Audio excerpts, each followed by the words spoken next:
I am Kalpana and you are welcome to Dugology point. आज हम बात करने वाले हैं एस-टेट 2023 के नोटिफिकेशन के बारे में, जो कि आज ही आया है 9/8/2023 को। तो इसमें दो तरह के एग्ज़ाम होते हैं। एक तो होता है 9th और 10th के लिए, जिसे हम माध्यमिक कहते हैं बिहार में, और दूसरा होता है 11th और 12th के लिए, जिसे हम उच्च माध्यमिक कहते हैं। तो इन दोनों के एग्ज़ाम्स होने वाले हैं और इन एग्ज़ाम्स के बारे में हम इसकी संरचना, परीक्षा का जो विषय होगा और क्या शैक्षणिक योग्यता होनी चाहिए, इन सब के बारे में आज हम बात करने वाले हैं। तो सबसे पहले अगर हम देख लें तो जो परीक्षा की संरचना है वह कैसी होगी। पात्रता परीक्षा के प्रश्न बहुविकल्पीय होंगे। प्रत्येक प्रश्न 1 अंक का होगा और निगेटिव मार्किंग नहीं होगी। ठीक है। इसके साथ अगर हम परीक्षा के विषय की बात करें तो सबसे पहले हम माध्यमिक के विषयों को देख लेते हैं। तो माध्यमिक के जो सामान्य विषय हैं उन सामान्य विषयों में आता है हिंदी, उर्दू, बंगला, मैथिली, संस्कृत, अरबी, फारसी, भोजपुरी, अंग्रेजी, गणित, विज्ञान और सामाजिक विज्ञान। और इनके लिए अगर हम शैक्षणिक या प्रशैक्षणिक योग्यता की बात करें तो इन सभी विषयों में कम से कम 50% अंक के साथ किसी भी मान्यता प्राप्त विश्वविद्यालय से ग्रेजुएशन या पोस्ट ग्रेजुएशन की डिग्री होनी चाहिए और साथ में होना चाहिए शिक्षा में स्नातक यानी बीएड। इसके साथ ही दो और तरह की इसमें हैं, दो मतलब शैक्षणिक या योग्यताएं हैं, उन्हें भी आप देख सकते हैं। इसके बाद शारीरिक शिक्षा और शारीरिक शिक्षा, संगीत, ललित कला विषय और नृत्य, इन के लिए भी यहाँ पे वैकेंसी आई हुई है। इसके साथ हम बात करें विशेष विद्यालय अध्यापक के लिए भी इसमें वैकेंसी आई हुई है। तो ये आप जो भी देख सकते हैं, जैसे कि राज्य को माध्यमिक एवं उच्च माध्यमिक विद्यालयों में समावेशी शिक्षा के तहत जो शिक्षा दी जाती है उनके लिए प्रमस्तिष्कीय पक्षाघात, पूर्ण दृष्टिबाधित, श्रवण बाधित, अल्प दृष्टिबाधित, वाच्य एवं भाषा दिव्यांगता, बौद्धिक दिव्यांगता, इनके लिए भी वैकेंसी आई हुई है।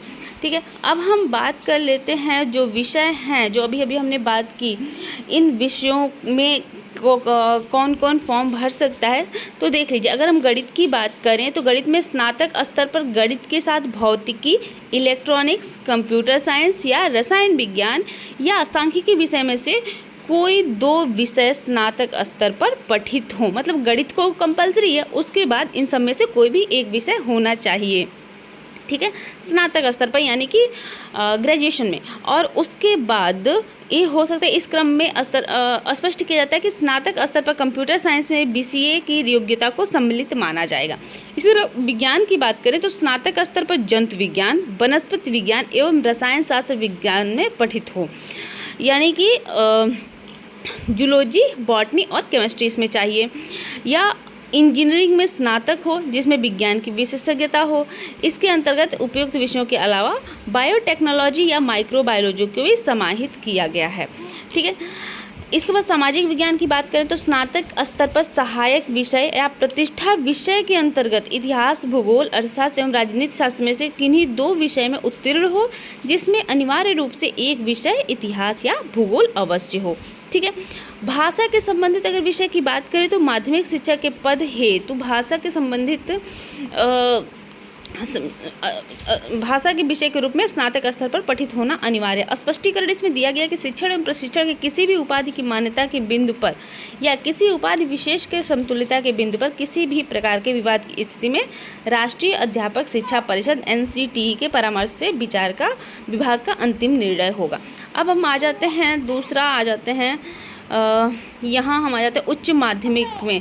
उच्च माध्यमिक का जो एग्ज़ाम है, पेपर सेकंड जो है, इसकी अगर हम बात करें तो सामान्य विषय इसमें हैं हिंदी, उर्दू, अंग्रेजी, संस्कृत, बांग्ला, मैथिली, मगही, अरबी, फारसी, भोजपुरी, पाली, प्राकृत, गणित, भौतिक विज्ञान, रसायन विज्ञान, जीव विज्ञान, इतिहास, भूगोल, राजनीति शास्त्र, समाजशास्त्र, अर्थशास्त्र, दर्शन शास्त्र, मनोविज्ञान, गृह विज्ञान।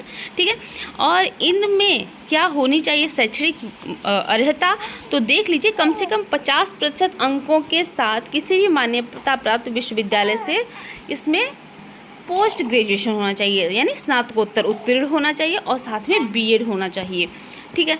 अब हम बात कर लेते हैं इसके आगे और जो विषय हैं। वाणिज्य विषय, कंप्यूटर साइंस है, कृषि है और संगीत है, इनके साथ भी है। ठीक है, अब हम विषय समूह की अगर बात करें तो मतलब कि कौन सा सब्जेक्ट आपका है और उसके लिए आपका पोस्ट ग्रेजुएशन का लेवल क्या होना चाहिए, तो देख लीजिए अगर फिजिक्स है तो हो सकता है आपने फिजिक्स में इलेक्ट्रॉनिक्स, अप्लाइड फिजिक्स या न्यूक्लियर फिजिक्स, इसमें से किसी विषय में आपने अगर पीजी किया हो तो ये फॉर्म भर सकते हैं। केमिस्ट्री की बात करें तो केमिस्ट्री या बायोकेमिस्ट्री होना चाहिए। इकोनॉमिक्स की बात करें तो economics, applied economics, business economics. अगर कॉमर्स की बात करें तो master degree in commerce, however holder of degree of MCom in applied business economics shall not be eligible, मतलब इसमें बिजनेस इकोनॉमिक्स जो है वो एलिजिबल नहीं है। अगर बॉटनी या जूलॉजी की बात करें तो botany, zoology, life science, bio science, genetics, microbiology, biotechnology, molecular biology, plant physiology, इसमें से सभी ये फॉर्म भर सकते हैं बायोलॉजी, जूलॉजी या बॉटनी के लिए। अगर हम मैथ्स की बात करते हैं तो मैथमेटिक्स या अप्लाइड मैथमेटिक्स होना चाहिए। ठीक है, अगर हम पाठ्यक्रम की बात कर लें तो माध्यमिक के तहत आने वाले विषयों के लिए राज्य के विश्वविद्यालयों में लागू स्नातक स्तरीय पाठ्यक्रम होगा। ठीक है, मतलब कि ग्रेजुएशन में जो पाठ्यक्रम होता है वह होगा पेपर फर्स्ट के लिए। अगर हम उच्च माध्यमिक की बात करें तो स्नातक प्रतिष्ठा, यानी जो स्नातक हम एक ही सब्जेक्ट से करते हैं वो होगा। ठीक है, स्तरीय कार्यक्रम होगा इसमें। अब हम बात कर लेते हैं प्रश्न पत्र पैटर्न की, तो इसमें 100 प्रश्न जो होंगे वो अपने विषय के होंगे और 50 प्रश्न जो होंगे वो शिक्षण, कला एवं अन्य दक्षता के होंगे। ठीक है,